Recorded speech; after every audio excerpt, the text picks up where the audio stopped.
عنه أن رسول صلى الله تعالى عليه وآله وسلم قال: أعطيت أمتي في شهر رمضان 5 لم يعطهن نبي قبلي، أما واحدة فإنه إذا كان أول ليلة من شهر رمضان نظر الله عز وجل إليهم، ومن نظر إليه لم يعذبه أبدا.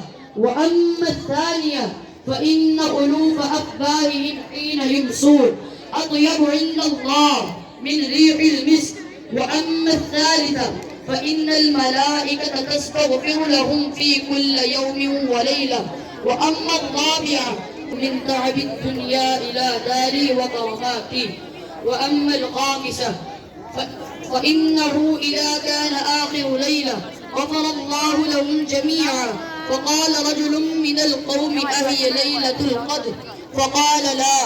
ألم تر إلى الأمال يعملون فإذا فرغوا من أعمالهم وفوا أجورهم عن سيدنا. الصلاة والسلام عليك يا رسول الله. The Prophet of mankind, the peace of our heart and the mind, the most generous and kind, sallallahu ta'ala, accountability on the day of the judgment will be. Who would have recited Durood? Praise be to Allah for His favor and with the blessing of the exalted Prophet sallallahu ta'ala alayhi wa sallam. Dawat Islami, the worldwide.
So